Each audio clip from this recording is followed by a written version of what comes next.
If you are in pain right now, let me begin by saying this plainly. What you are experiencing is not evidence that you have failed, nor is it proof that everything meaningful has slipped through your fingers. Pain has a way of compressing reality. It narrows your vision until the present moment feels like the whole story. But it isn't. It never has been. What feels unbearable today is often the very pressure required to awaken clarity tomorrow. We live in a universe governed by order, not accident, and when that order intersects with human frailty, friction is inevitable. Pain is that friction. It is the signal that something is being tested, refined, or realigned. You may feel as though you are unraveling, but more often than not, what is actually happening is exposure. False supports are being removed so that what is genuine can finally stand. Giving up feels logical when pain dominates the data, but logic itself collapses when it ignores the long view. You are not standing at the end of the story. You are standing in the middle of a chapter that was never meant to be comfortable. Before you surrender to despair, pause. There is structure here. There is purpose at work, and there is more going on than your pain is allowing you to see. Pain rarely announces its purpose when it arrives. It does not knock politely or explain itself in advance. It simply intrudes, disrupts, and demands your attention. And because it hurts, we instinctively assume it must be meaningless or cruel. But pain is not random noise in the system of your life. It is information. It is a signal that something deeper is taking place, whether you recognize it or not. In a universe governed by order, nothing significant happens without cause, and nothing difficult is wasted unless we refuse to learn from it.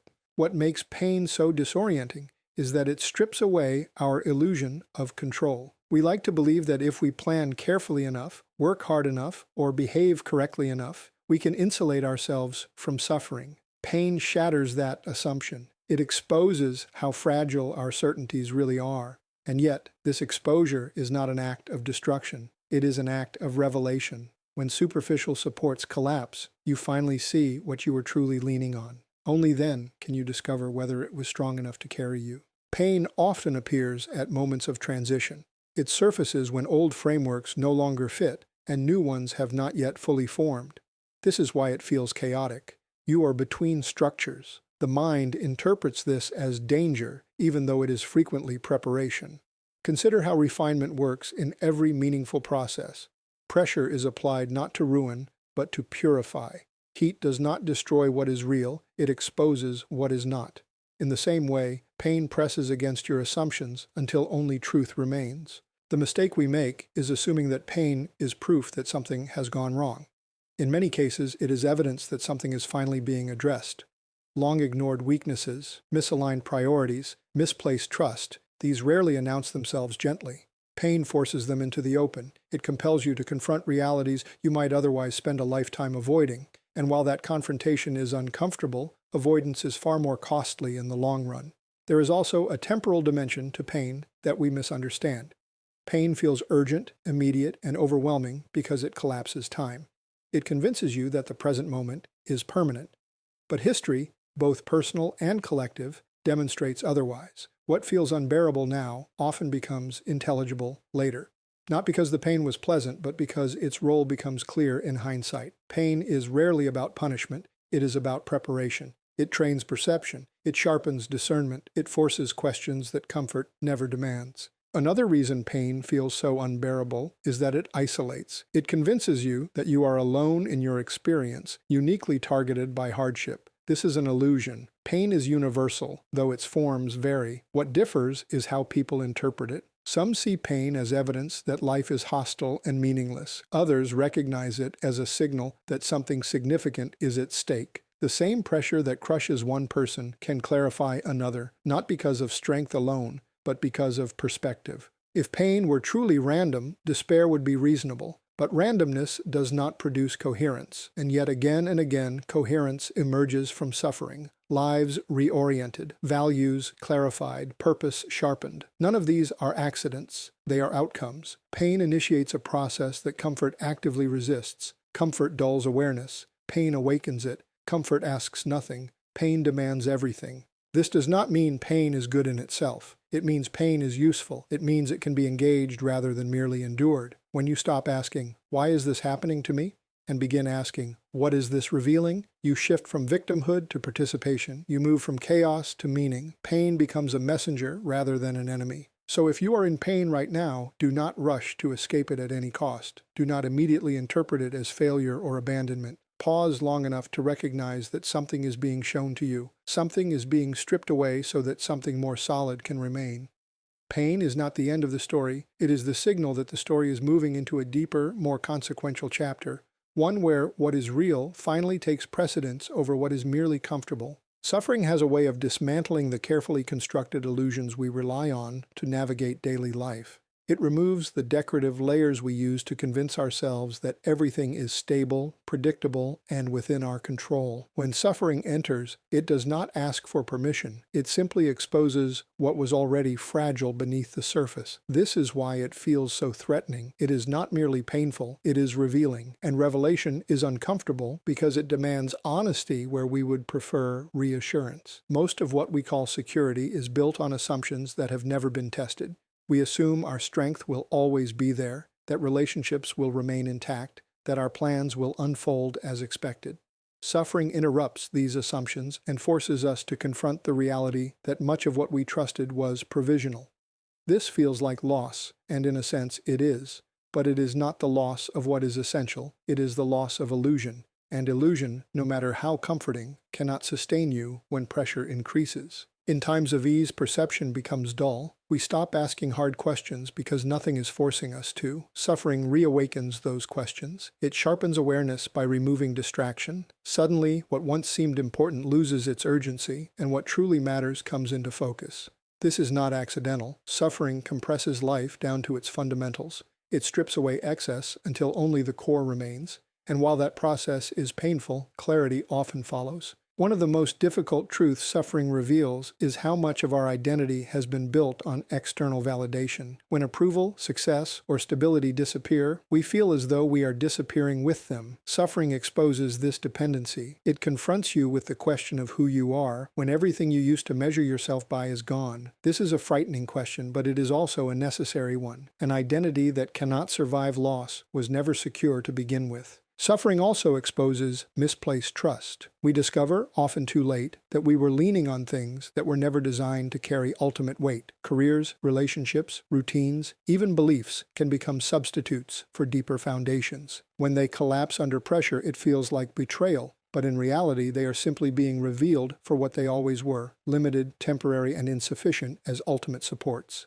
There is a paradox in suffering that is easy to miss. While it narrows your world in one sense, it expands it in another. It narrows your tolerance for superficiality. You become less interested in appearances and more concerned with substance. Conversations change, priorities reorder. You begin to value truth over comfort, depth over distraction. This is not cynicism, it is maturity forged under pressure. Suffering also humbles. It confronts the arrogance of self-sufficiency and replaces it with dependence on others, on truth, on something beyond yourself. This dependence is often interpreted as weakness, but it is actually realism. No one is self-sustaining. Suffering merely makes this fact impossible to ignore. And in acknowledging it, you open yourself to forms of strength that pride will never access. The danger is not suffering itself, but the refusal to let it teach. When pain is resisted, numbed, or ignored, its lessons are delayed, not avoided. It will persist until its message is either understood or silenced at great cost.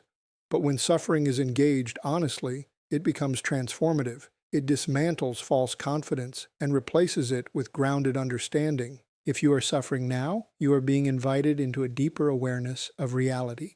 That invitation is costly, but it is also rare. Many people move through life insulated by comfort, never forced to confront what truly holds them together. Suffering removes that insulation. It shows you what is real by taking away what is not. And while that process feels like loss, it is often the first step toward a clarity and depth that comfort alone can never produce. Time is often misunderstood as an adversary, especially when pain stretches moments into what feel like endless durations. When you are suffering, delay feels cruel. Silence feels like neglect. Waiting feels like abandonment. And yet, time is not working against you in these moments. It is working on you. What feels like delay is often a process unfolding at a scale larger than your immediate awareness. We are conditioned to expect immediate resolution. Efficiency has become a measure of value, and speed a substitute for wisdom. But the most meaningful formations in reality are not rushed. Growth that endures follows patterns that cannot be accelerated without damage. When pain lingers, it is not because nothing is happening, but because something complex is taking place beneath the surface. Preparation is rarely visible, but it is always necessary. Consider how easily we confuse relief with healing. Relief is immediate. Healing is deliberate. Relief removes discomfort. Healing restores structure. Time is essential for the latter. Pain that is prematurely escaped often returns in another form because the underlying issue was never addressed. Time allows depth to be formed where haste would leave fragility. Waiting exposes our impatience and our assumptions about entitlement. We assume that if we are sincere, if we are trying, if we are hurting, resolution should come quickly. Time challenges that assumption. It reveals whether we are committed to transformation or merely desperate for escape. This distinction matters because escape preserves the very patterns that created the pain, while transformation requires endurance. There is also an ordering function to time that we resist. Certain truths cannot be understood until others are confronted first. Certain responsibilities cannot be carried until certain weaknesses are exposed. Time sequences these discoveries. When we demand answers before we are prepared to bear them, confusion increases rather than clarity. Delay protects you from information you are not yet equipped to process. Pain intensifies our awareness of time because it forces us into the present moment. The future feels inaccessible, and the past feels irrelevant. This compression creates panic, but it also creates focus. Time and suffering is not empty, it is concentrated. It is an opportunity to examine what normally goes unnoticed. The question is not how fast this will end, but what is being formed while it lasts. Another error we make is interpreting silence as absence. When nothing seems to change, we assume nothing is happening, but the most critical processes are often silent. Foundations are laid underground. Systems are aligned before they are activated. Time is not idle, it is precise. What appears slow is often meticulous. Time also tests the durability of what we claim to believe. It reveals whether our convictions are circumstantial or foundational. Beliefs that depend on comfort will collapse under prolonged pressure. Beliefs rooted in truth deepen over time, even when circumstances remain unchanged. Waiting refines belief by stripping away what was merely convenient. When pain persists, it invites you to reconsider your relationship with time itself. Instead of measuring it by how quickly discomfort ends, you begin to measure it by what is being clarified. You start to notice shifts in perception, changes in priority, and growth in resilience that would never occur under constant ease. These changes are incremental, often imperceptible in the moment, but cumulative in effect. Time does not waste pain, it integrates it. What feels like stagnation is often alignment. What feels like delay is often protection. You are not being forgotten. You are being prepared in ways that cannot be rushed without consequence.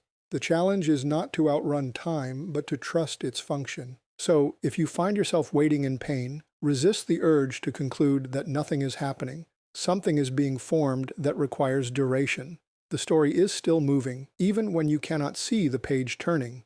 Time is not your enemy, it is the medium through which depth, strength, and understanding are slowly, deliberately brought into being. Crisis has a unique ability to expose structure. When everything is stable, weaknesses remain hidden, and flaws go unnoticed because nothing is testing them. It is only when pressure is applied that the integrity of what you have built becomes visible.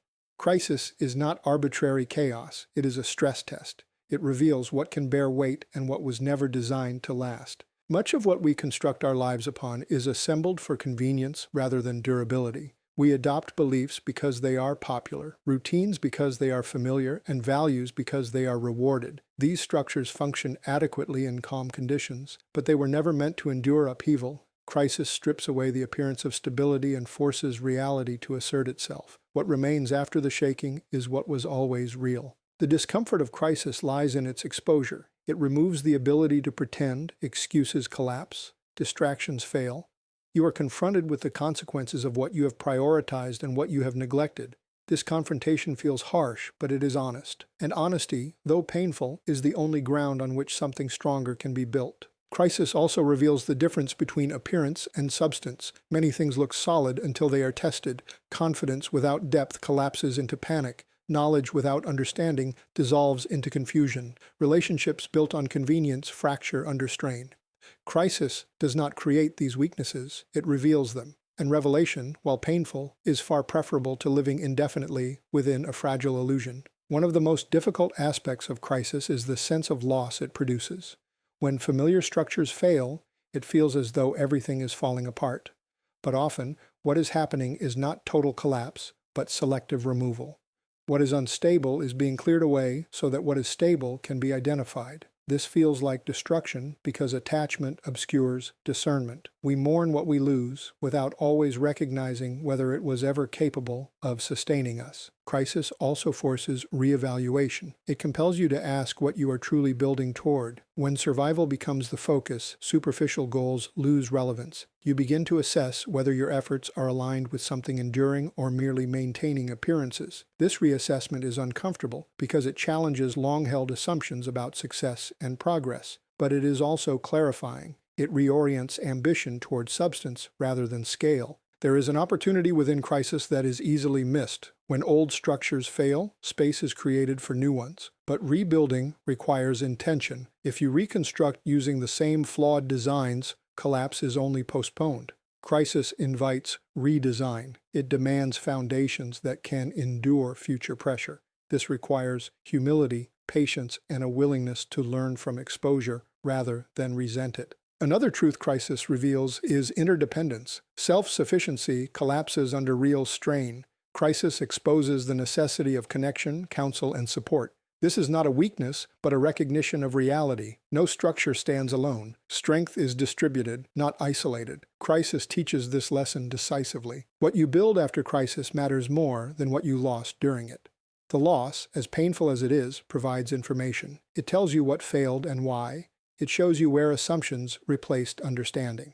If you listen, crisis becomes instructive rather than merely traumatic. Crisis is not the end of construction. It is the beginning of integrity. It ensures that what survives is not accidental. What remains has been tested. What is rebuilt can be strengthened. The shaking is not proof that everything was meaningless. It is proof that meaning demands solidity. So, if you are in crisis, resist the urge to rush past it or deny its significance. Pay attention to what is being exposed. Observe what holds and what gives way.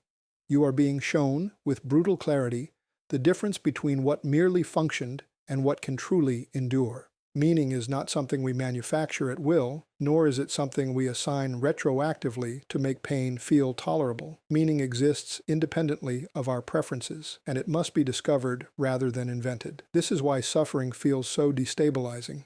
It strips away the narratives we use to explain ourselves and forces us to confront the question of whether what we are enduring actually fits into a larger, coherent reality. In times of comfort, it is easy to confuse convenience with meaning. We equate satisfaction with purpose and assume that what feels good must be what matters most. But comfort is a poor guide to significance. It asks very little of us and reveals even less. Pressure, on the other hand, demands interpretation. It forces us to look beyond immediate sensation and ask what is being shaped through endurance. Meaning often remains hidden until it is tested. Beliefs that feel sufficient in theory are exposed when they encounter resistance. If meaning were merely subjective, it would dissolve under pressure. Yet again and again, people discover that suffering does not erase meaning. It intensifies the search for it. Pain forces the question because it refuses to be ignored. It insists that life must account for more than pleasure and success. There is a danger in trying to invent meaning while suffering. When meaning is fabricated to relieve discomfort, it becomes fragile. It collapses as soon as pain intensifies or circumstances worsen. Discovered meaning, by contrast, is resilient. It does not depend on mood or outcome.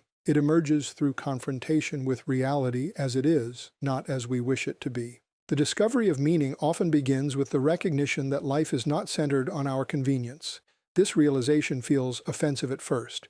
We want our experiences to align with our expectations, but significance is rarely aligned with ease. The most consequential realities demand sacrifice, patience, and endurance. Meaning is costly because it is weight-bearing. It must be able to support life under pressure. Suffering clarifies what kind of meaning you are pursuing. If meaning collapses when circumstances deteriorate, it was never sufficient. Pain exposes whether your sense of purpose is rooted in outcomes or in truth. Outcomes fluctuate, truth endures. When suffering removes favorable outcomes, it tests whether what remains is enough to sustain you. Another uncomfortable aspect of discovering meaning through suffering is that it often contradicts your plans.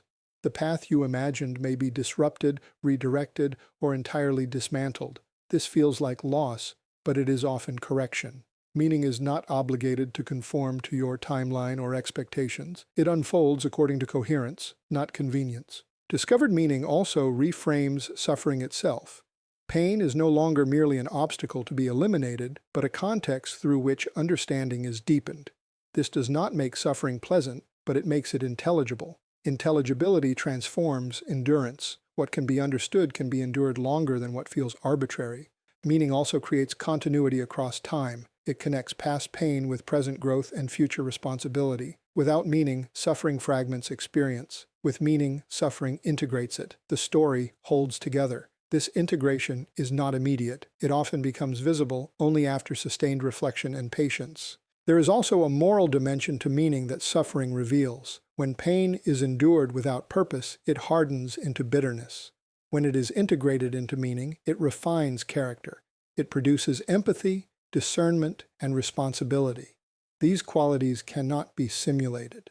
They emerge through lived experience under pressure. If you are suffering now, you may be tempted to ask whether life still makes sense. That question is not a weakness, it is an invitation. Meaning does not fear scrutiny, it withstands examination. Suffering presses you toward that examination because superficial answers no longer suffice. Do not rush to resolve the question prematurely. Meaning that is discovered too quickly is often incomplete. Allow the weight of experience to do its work. Let reality speak before you decide what it means. In time, you may find that what you are enduring is not evidence of meaninglessness, but the very process through which meaning is being revealed. Endurance is often misunderstood as passive tolerance, as though it were merely the ability to survive discomfort without complaint. In reality, endurance is an active alignment with truth under pressure. It is not resignation, it is resolve, it is the decision to remain anchored to what is real when everything within you urges escape. This distinction matters because passive suffering erodes the soul, while active endurance strengthens it. When pain persists, it confronts you with a choice. You can allow suffering to define reality, or you can allow truth to interpret suffering. This is not denial of pain, it is proper ordering. Pain is loud, immediate, and persuasive.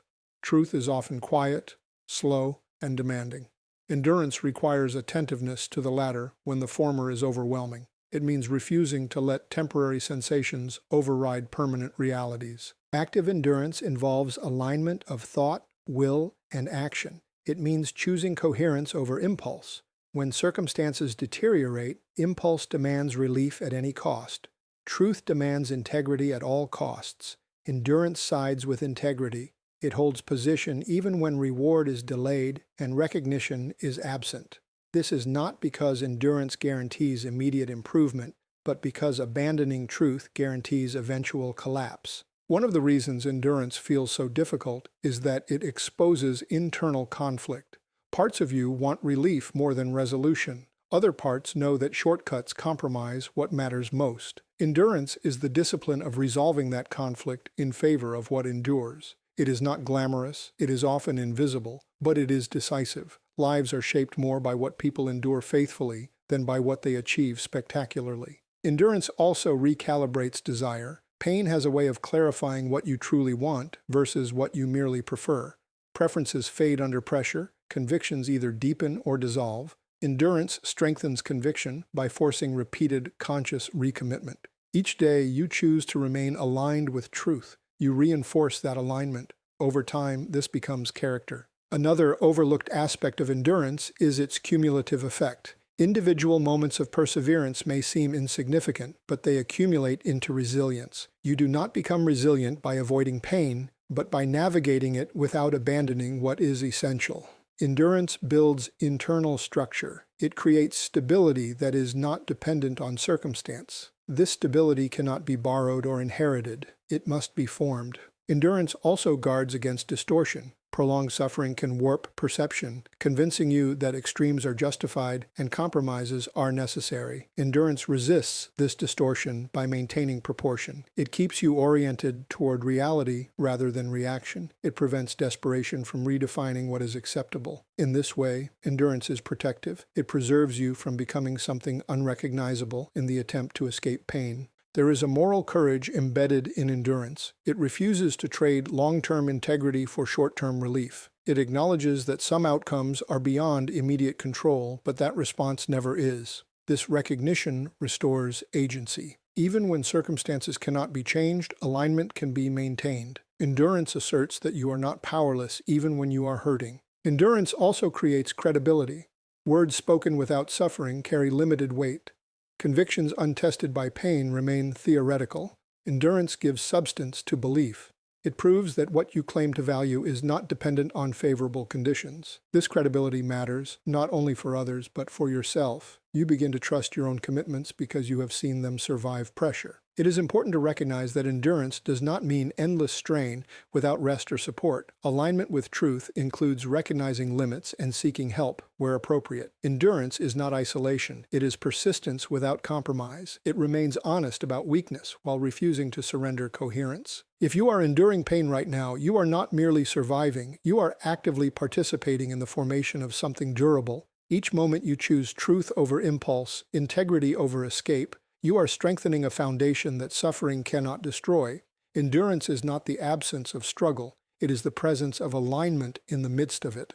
Hope is often dismissed as naive optimism, a refusal to acknowledge reality in favor of comforting fantasy. But that definition misunderstands hope entirely. True hope is not a feeling, nor is it a prediction of favorable outcomes. It is a rational stance toward reality when that reality is viewed from a longer horizon than immediate circumstances allow. Hope is not the denial of pain. It is the refusal to let pain have the final word. What destroys hope is not suffering itself, but the belief that suffering is ultimate. When pain is interpreted as the highest authority, despair becomes logical. But pain is temporary by nature, even when it feels endless. It exists within time, while the things that give life coherence exist beyond it. Hope emerges when you recognize that your current condition, however intense, is not the full measure of reality. Hope grounded in circumstance is fragile. It rises and falls with outcomes, progress, and relief. When conditions worsen, that kind of hope collapses. Rational hope, by contrast, is anchored to what does not change when circumstances do. It is rooted in the conviction that meaning, truth, and purpose are not invalidated by suffering, but often clarified through it. This kind of hope does not promise that things will get easier quickly, or even that they will get easier at all in the way you expect. It promises something more demanding and more durable, that what you are enduring is not pointless, and that endurance itself participates in a reality larger than your present pain. Hope insists that your life cannot be reduced to its most painful moment. One of the reasons hope feels inaccessible in suffering is that pain narrows attention. It compresses awareness until the present dominates everything else. Hope requires expansion of perspective, of time, of meaning. It asks you to consider that what you are experiencing now will one day be understood differently, even if it cannot yet be explained. Hope also resists the lie of finality. Pain speaks in absolutes. It tells you that this is how things will always be, that change is impossible, that your strength is gone. Hope counters this not with sentiment, but with proportion. It reminds you that countless moments you once believed were unbearable did not, in fact, destroy you. Not because you were strong, but because reality was larger than your fear. There is a discipline to hope. It is not automatic. It must be chosen repeatedly, often against emotion and evidence limited to the present. This choice is not self-deception. It is a refusal to draw conclusions from incomplete data. Hope waits for the full context before rendering judgment. Hope also restores responsibility. Despair absolves you of effort by declaring it useless. Hope insists that your choices still matter, even in pain. It affirms that how you endure shapes who you become. This restores agency. You may not control outcomes, but you are not irrelevant to the story unfolding through you. Another dimension of hope is that it connects you to others. Pain isolates. Hope reminds you that suffering is not unique, even when it feels personal. Others have endured, questioned, and survived similar depths. This continuity does not minimize your pain, but it situates it within a larger human experience. You are not alone, even when you feel unseen. Hope is also honest about uncertainty. It does not claim to know exactly how things will resolve. It claims only that reality is not exhausted by what you currently perceive. This humility is its strength. Hope does not need certainty to endure. It needs coherence. If you are in pain right now, hope may feel irrational, but despair is far more irrational because it assumes that a single moment has the authority to define an entire life. Hope refuses that authority. It asserts that your story is not finished, that meaning is still unfolding, and that endurance is not wasted. Hope is not a guarantee of comfort. It is a commitment to coherence. It is the quiet, steady refusal to give up when giving up feels justified. And in that refusal, something remarkable happens. Pain no longer defines the horizon. It becomes a passage, not a destination.